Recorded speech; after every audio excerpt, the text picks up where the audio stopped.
Hello everyone, welcome to MD chemistry. आज हम करेंगे next topic Kohlrausch law. Kohlrausch law पढ़ेंगे आज। पिछली वीडियो में मैंने आपको बताया था डीबी हक्कल इक्वेशन बताई थी और उसमें बताया था ये वीक इलेक्ट्रोलाइट के लिए ये वाली कर्व थी ना, तो बताया था कि मैंने कि लिमिटिंग मोलर आयनिक कंडक्टिविटी हम वीक इलेक्ट्रोलाइट के लिए कैलकुलेट नहीं कर सकते, या फिर conductance at infinite dilution weak electrolyte के लिए कैलकुलेट नहीं किया जा सकता, क्योंकि क्या होता है ये वाली कर्व ऐसे कभी इसको बाइसेक्ट नहीं करती है, आगे प्रोसीड ऐसे मतलब चलती जाएगी, है ना। फिर मैंने आपको बताया था कि ये प्रॉब्लम सोल्व की थी कोलास ने, फिर उसने एक लॉ दिया था दैट इज कोलास लॉ। ठीक है, कोलास लॉ आज हम पढ़ेंगे। क्या उसने वीक इलेक्ट्रोलाइट के लिए ही वो लॉ है, और वीक इलेक्ट्रोलाइट जैसे यहाँ पे नहीं बता पाया था ना, कंडक्टिविटी एट इनफाइनाइट डाइल्यूशन नहीं बता पाए थे, तो वो कंडक्टिविटी एट इनफाइनाइट डाइल्यूशन कैसे कैलकुलेट करते हैं फिर हमें कोलास लॉ की हेल्प से पता चला था। कोलास लॉ क्या कहता है, डेफिनेशन क्या है, the limiting molar conductivity of an electrolyte is the sum of the limiting ionic conductivity of cation and the anion each multiplied with the number of ions present in formula unit of electrolyte. देखो, जो limiting molar conductivity है ना, यानी कि conductivity eight infinite dilution पे क्या होता है, जब मैं इनफाइनाइट डाइल्यूशन की बात करती हूँ कि जितना डाइल्यूशन मुझे करना था ना उतना मैंने कर दिया, यानी कि इनफाइनाइट डाइल्यूशन पे क्या होगा, जितने आयंस बनने थे उतने बन चुके होंगे, है ना। डिसोसिएशन कंप्लीट हो जाएगी ना इनफाइनाइट डाइल्यूशन पे।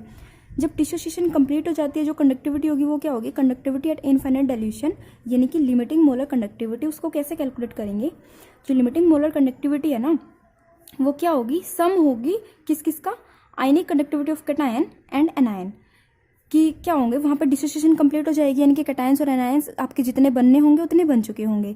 तो जो आयनिक कंडक्टिविटी कैटायन की होगी और आयनिक कंडक्टिविटी एनायन की होगी, उन दोनों का सम करके आपको मिलेगी limiting molar conductivity of electrolyte.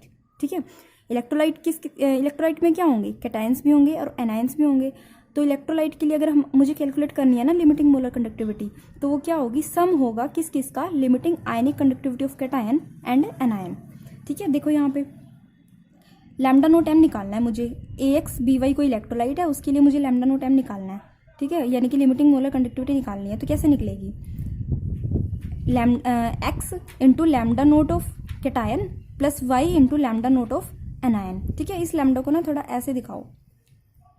ठीक है, बस इसमें कुछ नहीं है, बस ये वाला जो लैम्डा मैंने ऐसे वाला शो किया ना, ये बताता है लिमिटिंग मोलर कंडक्टिविटी को। ठीक है, और जो ये वाला लैम्डा मैंने शो किया है ये बताता है आयनिक कंडक्टिविटी को, ये बताता है मोलर कंडक्टिविटी को, और ये बताता है आयनिक कंडक्टिविटी को। ठीक है, तो यहाँ से ये किसके इक्वल होगा, इलेक्ट्रोलाइट की जो लिमिटिंग मोलर कंडक्टिविटी है कैटायन की आयनिक कंडक्टिविटी प्लस एनायन की आयनिक कंडक्टिविटी, और साथ में मल्टीप्लाई कर रखा है एक्स और वाई।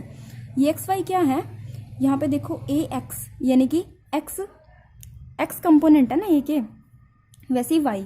ठीक है, जितने भी आयंस प्रेजेंट होंगे उनसे उनको मल्टीप्लाई कराएंगे साथ में। ठीक है, एक जैसे A कैटायन है B एनायन है, तो क्या होगा, कैटायन के साथ X की मल्टीप्लाई कराएंगे और एनायन के साथ Y की मल्टीप्लाई करवाएंगे। ठीक है, ये क्या क्या ये यहाँ पे बता रखा है, लैम्डा नोट एम क्या है, लिमिटिंग मोलर कंडक्टिविटी, ये लैम्डा नोट प्लस कैटायन क्या है, आयनिक कंडक्टिविटी ऑफ कैटायन, और ये है आयनिक कंडक्टिविटी ऑफ एनायन।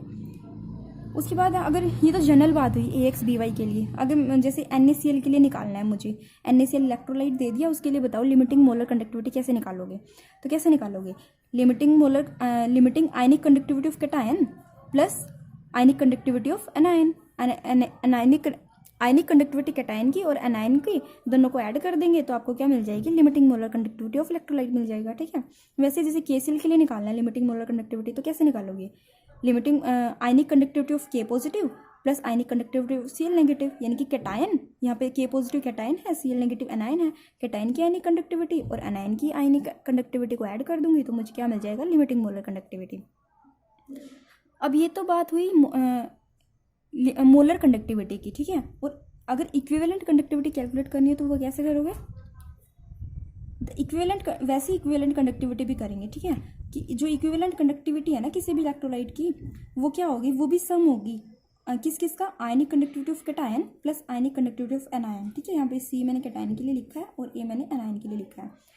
तो जो इक्विवेलेंट कंडक्टिविटी होगी किसी भी इलेक्ट्रोलाइट की, तो वो क्या होगी, सम होगी ionic conductivity of cation and ionic conductivity of anion. ठीक है, अब यहाँ पे ये चीज़ ध्यान रखना कि यहाँ पे मैंने x और y से मल्टीप्लाई नहीं करवा रखा, ठीक है। यानी कि इसमें जो मोलर कंडक्टिविटी निकालते हैं ना, तब तो मल्टीप्लाई कराएंगे नंबर ऑफ आयंस कितने हैं उनके साथ, लेकिन इक्विवेलेंट कंडक्टिविटी में नंबर ऑफ आयन से मल्टीप्लाई नहीं करवाते हैं, ठीक है। इसकी एप्लीकेशंस की बात करें तो एप्लीकेशन क्या होगी, एक तो एप्लीकेशन यही होगी कि हम क्या कर सकते हैं, मोलर कंडक्टिविटी इनफाइनाइट डिल्यूशन पे पता कर सकते हैं वीक इलेक्ट्रोलाइट के लिए, है ना, क्योंकि वो क्या थी, डिबी-हक्केल-ओनसागर इक्वेशन से नहीं पता कर सकते थे, और इसकी एप्लीकेशन क्या होगी, इससे पता कर सकते हैं, मोलर कंडक्टिविटी इनफाइनाइट डिल्यूशन पे कैलकुलेट कर सकते हैं वीक इलेक्ट्रोलाइट के लिए, ठीक है।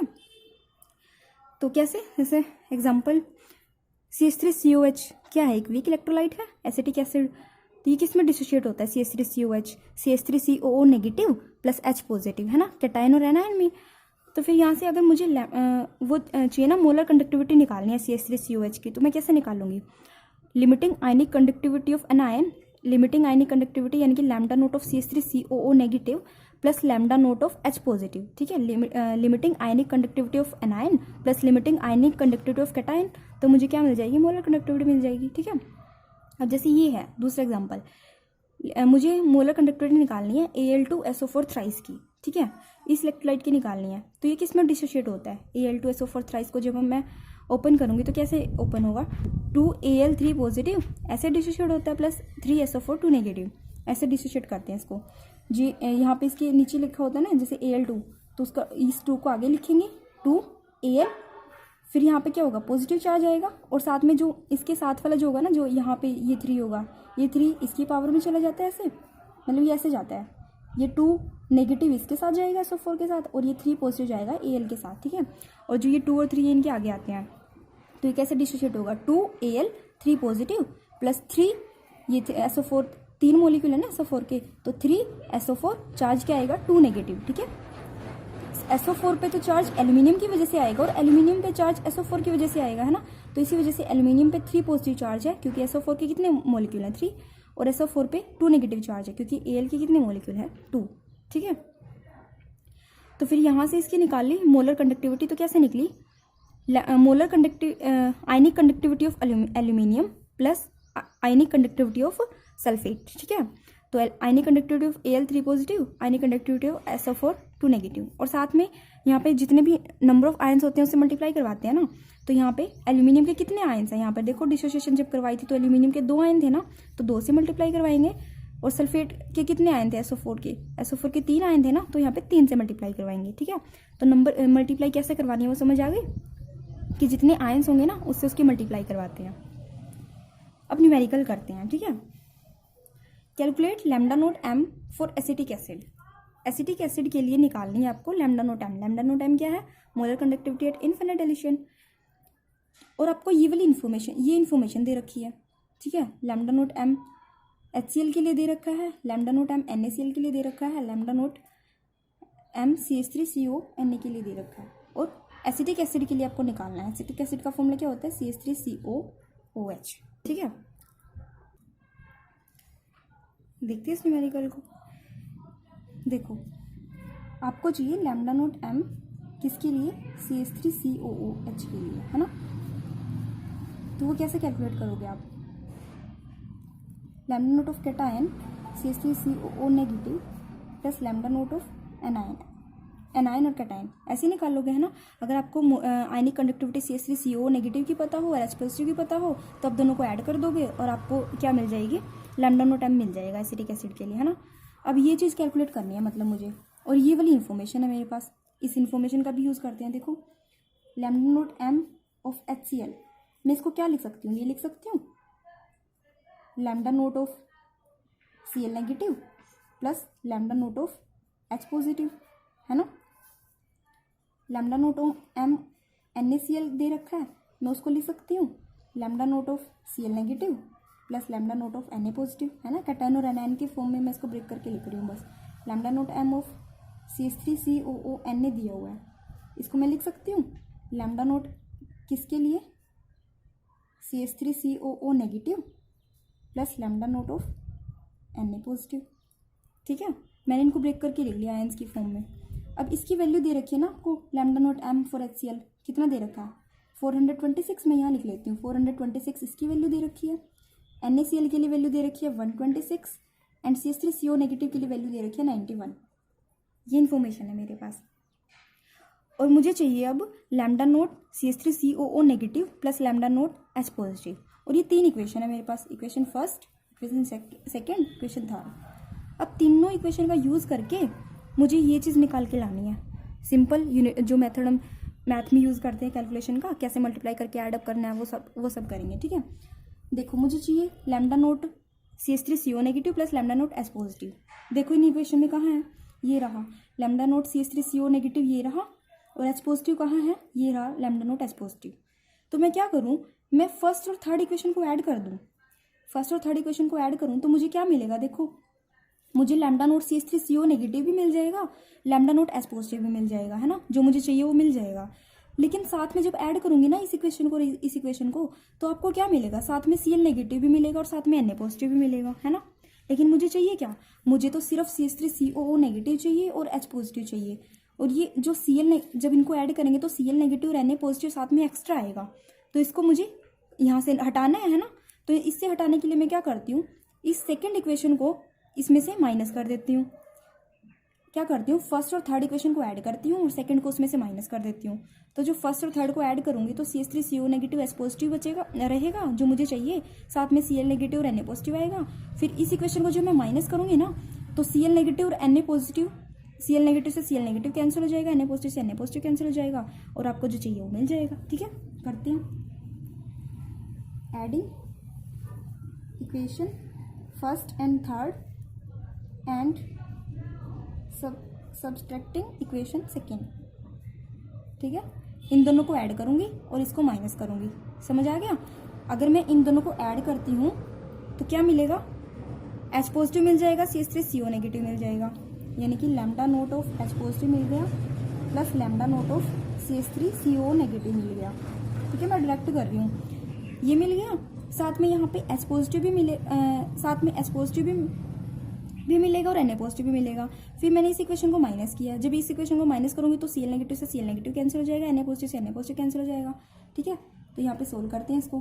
426 प्लस फर्स्ट इक्वेशन में थर्ड इक्वेशन ऐड किया ना, प्लस 91, और माइनस कौन सी किया, सेकेंड इक्वेशन माइनस 126। इसको ऐसे सोल्व कर लो, जो भी आंसर आएगा आपको जो चाहिए वो मिल जाएगा। ठीक है, इससे आपका आंसर मिलेगा 391।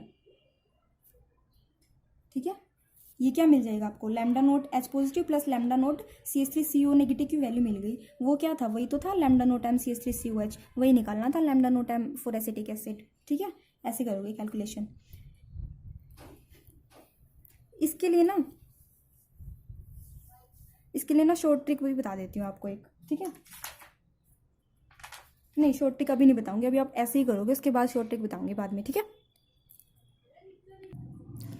नेक्स्ट एप्लीकेशन क्या है, calculation of degree of dissociation of weak electrolyte. इससे हम वीक इलेक्ट्रोलाइट का डिग्री ऑफ डिसोसिएशन कैलकुलेट कर सकते हैं। ठीक है, डिग्री ऑफ डिसोसिएशन से रिलेटेड न्यूमेरिकल तो मैंने आपको लास्ट मतलब कौन सी यूनिट थी, वो सॉल्यूशन थी ना, आई थिंक, हाँ सॉल्यूशन यूनिट में करवाया था डिग्री ऑफ डिसोसिएशन कैसे कैलकुलेट करते हैं, है ना। डिग्री ऑफ डिसोसिएशन क्या होता है, अल्फा होता है, मैंने सब बताया था वहाँ पे आपको। अल्फा वो कैसे कैलकुलेट करेंगे, यहाँ पे फॉर्मूला क्या है कैलकुलेट करने का, lambda M C divided by lambda note M, जहाँ पे लैम्डा एम सी क्या है, molar conductance at given concentration. जो भी गिवन कंसंट्रेशन उस पर जो भी कंडक्टेंस की वैल्यू है वो क्या है, लैम्डा एम सी, और लैम्डा नोट एम क्या है, molar conductance at infinite dilution. ठीक है, तो अगर डिग्री ऑफ डिसोसिएशन कैलकुलेट करना है ना तो कैसे कैलकुलेट करोगे, lambda M at concentration C divided by lambda note M. ठीक है, ऐसे तो आप अल्फा कैलकुलेट करके ले आओगे।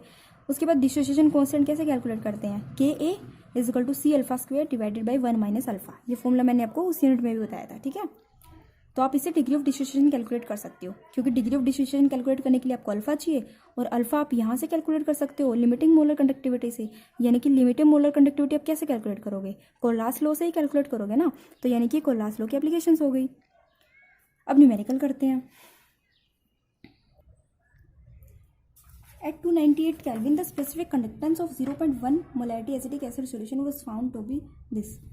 Specific conductance की वैल्यू दे दी और 0.1 मोलैरिटी मतलब मोलैरिटी भी दे रखी है आपको। ठीक है, calculate the degree of dissociation. Degree of dissociation calculate करना है, यानी कि अल्फा, एंड डिसोसिएशन कांस्टेंट यानी कि K a. And its molar conductance at infinite dilution is this, और मोलर कंडक्टेंस दे दिया इनफाइनाइट डाइल्यूशन पे। ठीक है, देखो क्या क्या गिवन इन्फॉर्मेशन है। इसने स्पेसिफिक कंडक्टेंस दे दिया, कापा होता है ना स्पेसिफिक कंडक्टेंस, कापा की वैल्यू दे दी 0.00163। ठीक है, ओम इनवर्स सेंटीमीटर स्क्वायर पर मोल, कापा की वैल्यू दे दी। उसके बाद इसने दे रखा है मोलैरिटी 0.1, यानी कि कंसंट्रेशन होती है ना ये 0.1 मोल पर लीटर। ठीक है, उसके बाद इसने दी है molar conductance at infinite dilution, यानी कि लैम्डा नोट एम, यही तो होता है molar conductance at infinite dilution. इसकी वैल्यू दे रखी है इसने 390.7 ओम inverse centimetre square mole inverse. ठीक है, अब कैलकुलेट क्या करना है, अल्फा एंड के ई। ठीक है, करो कैलकुलेट। अब मुझे पता है अल्फ़ा मुझे चाहिए, तो अल्फ़ा तो कैसे निकलेगा आपका, लैम्डा एम किसी कंसंट्रेशन पे divided by lambda note M की जो मोलर कंडक्टिविटी किसी भी कंसंट्रेशन पे, जो कंसंट्रेशन दे रखी है यहाँ पे 0.1 दिया है कि जब 0.1 कंसंट्रेशन है तब जो लैम्डा तब जो मोलर कंडक्टिविटी होगी फिर उसको डिवाइड करेंगे लैम्डा नोट एम से, यानी कि molar conductivity eight infinite dilution, तो आपको अल्फा मिल जाएगा। ये चीज़ तो आपको मिली है ना, ये रही conductivity molar conductance at infinite dilution, इसकी वैल्यू है। अब आपको चाहिए ये, तो ये कैसे कैलकुलेट करोगे आप, molar conductance eight any concentration. ठीक है, अब इसके लिए मैंने आपको फॉर्मूला बताया था मोलर कंडक्टेंस निकालने का। मोलर कंडक्टेंस निकालने का अगर आपको स्पेसिफिक कंडक्टेंस दे रखा है तो मैंने रिलेशन बताया था स्पेसिफिक कंडक्टिविटी के बीच में और मोलर कंडक्टिविटी के बीच में, है ना, कि जो मोलर कंडक्टिविटी होगी वो क्या होगी, specific conductivity into 1000 divided by molarity. ये बताया था ना, मोलर कंडक्टेंस क्या होता है, स्पेसिफिक कंडक्टेंस इंटू में 1000 डिवाइडेड बाई में मोलैरिटी। तो यहाँ पे स्पेसिफिक कंडक्टेंस की वैल्यू है 0.0163 इंटू 1000 डिवाइडेड बाई मोलैरिटी कितनी है 0.1। यहाँ से इसको सोल्व करेंगे तो आपको लैम्डा एम की वैल्यू मिल जाएगी 16.3 ohm inverse centimetre square mole inverse. अब अल्फ़ा निकाल लो, अल्फ़ा क्या निकलेगा, lambda M C divided by lambda note M.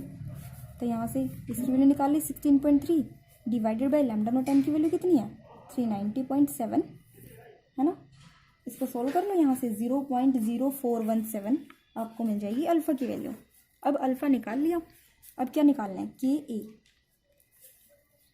Dissociation constant निकालना है। उसके लिए फॉर्मूला क्या है, C alpha square divided by 1 minus alpha. अभी बताएं दोनों फॉर्मूले, C alpha square divided by 1 minus alpha. Alpha की वैल्यू तो ये रही, अब आपको सी चाहिए कंसंट्रेशन की वैल्यू है 0.1 मोल पर लीटर। अब ये तो लीटर में है ना, और जो ये कंडक्टिविटी दे रखी है ना, कंडक्टिविटी दे रखी है आपको, कंडक्टिविटी किस में है, ओम inverse centimetre square mole inverse, है ना, ये लीटर में है।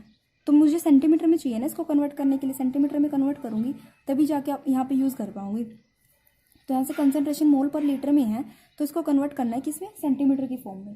तो कैसे कैलकुलेट करोगे, कैसे कन्वर्ट करोगे,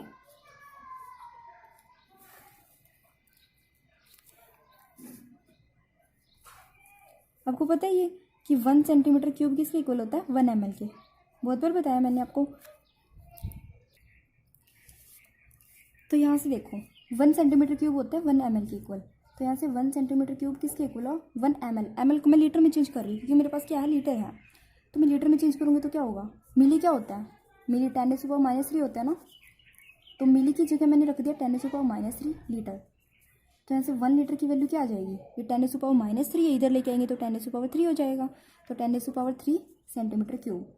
ठीक है, तो 1 लीटर किसके इक्वल होता है 10⁻³ सेंटीमीटर क्यूब के। अब यहाँ से देखो 0.1 मोल डिवाइडेड बाई लीटर था ना, लीटर इनवर्स है, तो इसको मैं क्या कर सकती हूँ 0.1 डिवाइडेड बाई लीटर, और 1 लीटर किसके इक्वल है, 1 या तो 1 लीटर लिखो या 1 लीटर की जगह मैं रख सकती हूँ 10⁻³ सेंटीमीटर क्यूब। तो मैंने 1 लीटर की जगह रख दिया 10⁻³ सेंटीमीटर क्यूब। ठीक है, तो यहाँ से क्या आ जाएगा 0.1, इसको भी 1/10 कर लो, है ना, तो 10⁻⁴ हो जाएगा, 1/10⁻⁴, यानी कि ऊपर लेके जाएंगे तो 10⁻⁻⁴, और सेंटीमीटर की पावर भी इन्वर्स में जाएगी। तो यहाँ से कंसंट्रेशन की वैल्यू क्या आ गई 10⁻⁻⁴ मोल पहले से था, और लीटर इन्वर्स की जगह आपकी बार सेंटीमीटर इन्वर्स क्यूब। ठीक है, तो मैंने कंसंट्रेशन को चेंज कर लिया सेंटीमीटर की फॉर्म में, ठीक है, लीटर से सेंटीमीटर की फॉर्म में चेंज कर लिया, 10⁻⁻⁴। तो यहाँ पे मैं कंसंट्रेशन की वैल्यू बस ये पुट करूँगी, कंसंट्रेशन की जगह मैंने पुट कर दिया 10⁻⁻⁴ मोल पर सेंटीमीटर क्यूब इंटू में अल्फा स्क्वायर यानी कि 0.0417 का स्क्वायर डिवाइडेड बाई 1 माइनस 0.0417, ठीक है। इसको सोल्व करोगे तो आपका आंसर बता देती हूँ क्या आएगा, कैलकुलेशन कर लेना। 1.74 इंटू 10⁻⁻⁷ मोल पर सेंटीमीटर क्यूब, ठीक है, ये आपका आंसर आएगा। अब नेक्स्ट न्यूमेरिकल करते हैं। नेक्स्ट न्यूमेरिकल करते हैं। The molar conductivity of 0.025 molar methanoic acid is this. Molar conductivity दे दी। अब ये ध्यान रखना, अब ये क्या दिया है, lambda M at any concentration दी है, क्योंकि ये लिमिटिंग मोलर कंडक्टिविटी नहीं दी है, सिर्फ मोलर कंडक्टिविटी बोला है इस कंसंट्रेशन पे, यानी कि molar conductivity eight any concentration, यानी कि लैम्डा एम सी की वैल्यू दी है आपको कितनी, 46.15 Simon centimetre square mole inverse, ठीक है। साइमन यानी कि ओम इनवर्स, और यहाँ से मोलैरिटी की वैल्यू कितनी है 0.025, यानी कंसंट्रेशन कितनी है 0.025 मोल पर लीटर। इसको अभी से चेंज कर लेते हैं, ठीक है। जब मैं चेंज करूँगी वही सेम डिवाइडेड बाई लीटर, ऐसे ही है ना, डिवाइडेड बाई 1 लीटर। 1 लीटर को फिर मैं चेंज करूँगी किस में, 1 लीटर को लिख सकती हूँ मैं 10⁻³ सेंटीमीटर क्यूब, है ना। यानी कि जब इसको सोल्व करेंगे तो ऐसे इसको सोल्व करोगे तो वैल्यू आएगी 2.5 इंटू 10⁻⁻⁵, ठीक है, सेंटीमीटर और साथ में मोल, ठीक है। मैंने यहाँ पे ना 2.5 तक यहाँ तक पॉइंट मूव कराया, तो नीचे क्या आएंगे 10⁻² आ जाएगा नीचे, तो 10⁻5 हो गया, ऊपर लेके जाएंगे तो 10⁻⁻5 हो गया कंसंट्रेशन। उसके बाद अब चाहिए आपको अल्फ़ा निकालना है, तो वो क्या होता है lambda M at any concentration divided by lambda note M. अब पिछले क्वेश्चन में तो ना आपको ये गिवन था, ये कैलकुलेट किया था आपने, अब ये गिवन है और ये कैलकुलेट करना है, ये कैलकुलेट कर लो। लैम्डा नोट एम चाहिए, यानी कि molar conductance at infinite dilution, किसके लिए चाहिए, किसके लिए बात कर रही है, मिथेनोइक एसिड के लिए, यानी कि आपको लैम्डा नोट एम चाहिए किसके लिए, HCOOH मिथेनोइक एसिड के लिए। तो वो कैसे निकलेगा, lambda note of H positive plus lambda note of COO negative, ऐसे निकलेगा, नहीं sorry, lambda note M of HCOO negative plus lambda note of H positive, ऐसे निकलेगा ना, HCO नेगेटिव और H पॉजिटिव में ब्रेक होगा ये। तो यानी, और इसकी वैल्यू आपको दे रखी है, lambda note of H positive की वैल्यू भी दे रखी है और lambda note of HCOO negative की वैल्यू भी दे रखी है। दोनों को मैं ऐड कर दूंगी, मुझे क्या मिल जाएगा, लैम्डा नोट एम मिल जाएगा मिथेनोइक एसिड के लिए। तो यहाँ से इसकी वैल्यू कितनी है 349.6, ये इसके लिए कर लेना वो तो 0.6 प्लस 54.6, दोनों को ऐड करेंगे वैल्यू मिलेगी आपको 404.2, ठीक है, Simon centimetre square mole inverse, ये मिल गया। अब यहाँ से अल्फ़ा निकाल लो, अल्फ़ा कैसे निकालोगे, दोनों को डिवाइड करोगे, इस वाली लैम्डा एम को, ये वाली लैम्डा एम दे रखी है आपको इतनी 46.15 डिवाइडेड बाई 404.2, ठीक है, Simon centimetre square mole inverse, Simon centimetre square mole inverse, ठीक है। और जो डिग्री ऑफ डिस्ट्रीब्यूशन होता है ना अल्फा, ये यूनिटलेस होता है, इसकी कोई यूनिट नहीं होती, क्योंकि यहाँ से देखो यूनिट तो कैंसिल हो जाएंगी ना, मोलर कंडक्टिविटी की यूनिट है, ऊपर भी नहीं मोलर कंडक्टिविटी है, नीचे भी मोलर कंडक्टिविटी है, दोनों की यूनिट आपस में कैंसिल हो जाएंगी। तो ऐसे इसको सोल्व करेंगे, सबको वैल्यू मिलेगी 0.1140, ठीक है, अल्फा मिल गया। उसके बाद क्या निकालना है कि डिसोसिएशन कौन सा निकालना है, तो वो क्या होगा C alpha square divided by 1 minus alpha. C की वैल्यू मैंने क्या ली है 2.5 इंटू 10⁻⁻5 इंटू में अल्फा स्क्वायर यानी कि 0.1140 square divided by 1 minus alpha यानी कि 0.1140, ठीक है। इसे सोल्व करना आपको आंसर मिलेगा। या फिर ना देखो यहाँ से मैं कंसंट्रेशन को चेंज कर रही हूँ, वो इसलिए चेंज कर रही हूँ मैं कि जब मैंने इस कंसंट्रेशन को चेंज किया किस में, सेंटीमीटर क्यूब में चेंज किया, तो यहाँ से जो डिसोसिएशन कांस्टेंट है उसकी वैल्यू क्या आएगी, उसकी यूनिट क्या आएगी, मतलब जो भी वैल्यू आएगी उसकी यूनिट क्या आएगी, मोल पर सेंटीमीटर, मोल सेंटीमीटर क्यूब, यही आएगी वैल्यू मोल सेंटीमीटर क्यूब। क्योंकि इसकी तो कोई यूनिट नहीं है, जो इसकी यूनिट होगी वही इसकी यूनिट होगी, तो मोल सेंटीमीटर क्यूब यूनिट आ जाएगी इसकी वैल्यू। लेकिन जब यहाँ से मैं कंसनट्रेशन यही रखूँ, अगर C alpha square divided by 1 minus alpha, concentration यही रख दूँ 0.025 मोल पर लीटर, ठीक है, इंटू में alpha divide by 1 minus alpha, इसको सोल्व करूँगी ना तो क्या होगी, आपका कुछ ना कुछ वैल्यू आएगी डिसोसिएशन कांस्टेंट की, बट उसकी यूनिट क्या होगी, मोल इनवर्स लीटर, ठीक है, बस उसकी यूनिट ये हो जाएगी। तो यानी कि आपका मेथड दोनों सही है, आप ऐसे भी कंसंट्रेशन यही रख के भी सोल्व कर सकते हो, कंसंट्रेशन ये रख के भी सोल्व कर सकते हो। बस आपका कई बार आंसर मैच नहीं होगा ना, जब आपको न्यूमेरिकल्स वगैरह प्रैक्टिस करोगे तब हो सकता है, जब यूनिट का ध्यान रखना, अगर आंसर इस चीज़ में है तो मतलब कंसंट्रेशन को चेंज किया होगा उसने, अगर जो आपको आंसर मिला हुआ वो मोल इनवर्स लीटर में है, मतलब कंसंट्रेशन उसने चेंज नहीं किया, जो मोलैरिटी की होती है ना मोल पर लीटर, उसी से उसने कैलकुलेशन किया, ठीक है। तो आप मतलब ये कंसिडरेशन भी रख सकते हो, ये भी रख सकते हो, बस आपका आंसर की यूनिट चेंज हो जाएगी, ठीक है। नेक्स्ट एप्लीकेशन है calculation of molar solubility of sparingly soluble salts. Sparingly soluble salts की हम मोलर सोल्युबिलिटी कैलकुलेट कर सकते हैं, ठीक है। सबसे पहले बताओ स्पेरिंगली सोल्यूबल सॉल्ट से क्या मतलब है, क्या होता है sparingly soluble salts. Sparingly soluble salt क्या होता है, ऐसे सॉल्ट्स जो क्या करते हैं, बहुत कम अमाउंट में सोल्यूबल होते हैं, ठीक है, जो सोल्यूबल होते हैं बहुत ही कम अमाउंट में। जैसे एग्जांपल अगर मैं बोलूँ तो क्या होंगे, जैसे BaSO4, barium sulphate, PbSO4, AgCl, ठीक है, ये क्या होते हैं स्पेरिंगली सोल्यूबल सॉल्ट होते हैं, जो बहुत कम क्वांटिटी में सोल्यूबल होते हैं, ठीक है। तो ऐसे सोल्ट क्या होगा, ऐसे सोल्ट के लिए मैं क्या कर रही हूँ, मैं कैलकुलेशन कर रही हूँ कि मोलर कंडक्टेंस निकाल रही हूँ इनफाइनाइट डाइल्यूशन पे, है ना। अब ये सोल्ट तो क्या कर रहे हैं, सोल्यूबल है ही नहीं है, मतलब बहुत कम अमाउंट में सोल्यूबल है, तो अगर मैं इनफाइनाइट डाइल्यूशन की बात करूँ तो क्या होगा, कोई फर्क ही नहीं पड़ेगा, है ना। इनफाइनाइट कितना भी डाइल्यूशन कर लो सोल्यूबल तो फिर भी नहीं होंगे, क्योंकि क्या है स्पेरिंगली सोल्यूबल सोल्ट्स हैं। तो यानी कि मैं मतलब डाइल्यूशन करूं या ना करूं कोई फ़र्क नहीं पड़ेगा इन पे, है ना। डाइल्यूशन करने से कंडक्टिविटी इंक्रीज होती है ना, तो इन पे कोई फ़र्क नहीं पड़ेगा। यानी कि मैंने आपको फॉर्मूला बताया था, जो ये वाला फॉर्मूला था ना लैम्डा एम, ये फॉर्मूला था ना, यहाँ पे ये फॉर्मूला था lambda M at any concentration is equal to kappa into 1000 by में मोलैरिटी, ठीक है। तो यानी कि जो ये लैम्डा एम था ना, ये थी molar conductance eight any concentration. Molar conductance किसी भी कंसंट्रेशन पे अगर मैं निकालती थी वो क्या होती थी, स्पेसिफिक कंडक्टिविटी इंटू में 1000 बाई में मोलैरिटी। अब यहाँ पे जो मोलर कंडक्टेंस है ना एट एनी कंसंट्रेशन, उसकी जगह मैं रखूँगी molar conductance at infinite dilution, ठीक है, क्योंकि क्या होगा सोल्यूबल तो वो है बहुत कम सोल्यूबल है ना, तो डाइल्यूशन का कोई फर्क ही नहीं पड़ेगा। यानी कि जो कंसंट्रेशन जो किसी भी कंसंट्रेशन पे आपकी मोलर कंडक्टेंस होगी ना, वही आपकी मोलर कंडक्टेंस इनफाइनाइट डाइल्यूशन पे भी होगी, ठीक है। यानी कि lambda M at any concentration, उसकी जगह मैंने क्या रख दिया lambda note M, molar conductance at infinite dilution. तो उसका लिए फॉर्मूला क्या था, कापा इंटू 1000 बाई मोलैरिटी, और क्या होगा साथ में जो मोलैरिटी है ना उसको रिप्लेस करेंगे सोल्यूबिलिटी से, ठीक है। जब स्पेरिंगली सोल्यूबल सॉल्ट की बात करेंगे ना तो मोलैरिटी को सोल्यूबिलिटी से रिप्लेस कर सकते हैं। तो सोल्यूबिलिटी किस टर्म्स में होगी, सोल्यूबिलिटी होगी वही मोल पर लीटर के टर्म में, ठीक है, क्योंकि मोलैरिटी यूनिट क्या होती है मोल पर लीटर होती है। सोल्यूबिलिटी भी तो वही होती है ना कि मोलैरिटी वही होती है कि number of moles of solute dissolved in 1000 litre of the solution. Solubility भी तो ऐसी होती है कि कितनी सोल्यूबिलिटी है, कितने मोल्स डिसॉल्व हुए हैं, ठीक है। तो यहाँ से सोल्यूबिलिटी निकाल सकते हो आप। तो सोल्यूबिलिटी कैसे निकालोगे, अब सोल्यूबिलिटी को निकालोगे तो क्या हो जाएगा, कापा इंटू 1000 ये डिवाइड में आ जाएगी इंटू में divided by lambda note M, ठीक है। ये फॉर्मूला यूज़ करोगे। अब इससे रिलेटेड फिर एक न्यूमेरिकल करते हैं।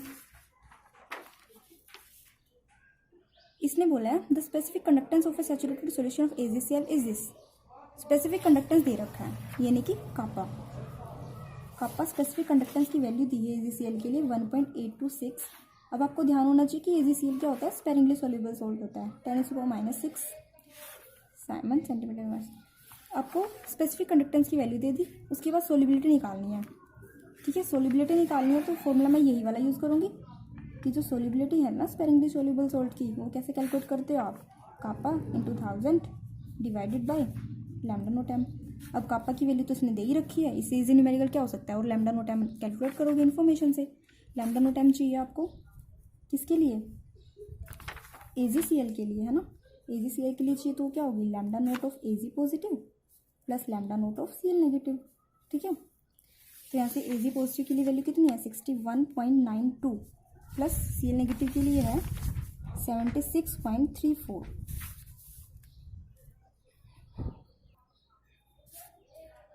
138.26 ओम inverse centimetre square mole inverse. ठीक है, सोलिबिलिटी निकाल लो। सोलिबिलिटी कैसे निकालोगे आप? कापा, जितनी वैल्यू कापा की कितनी है 1.826 इंटू 10⁻⁻6 इंटू में 1000 divided by lambda note m 138.26 ohm centimetre square mole inverse. यहाँ से आपको सोल्व करके आंसर मिलेगा 1.32 इंटू 10⁻⁻5 मोल पर लीटर। ठीक है, यहाँ पे आपका ये टॉपिक कंप्लीट होता है। नेक्स्ट वीडियो में मैं आपको नेक्स्ट टॉपिक करवाऊंगी। ठीक है।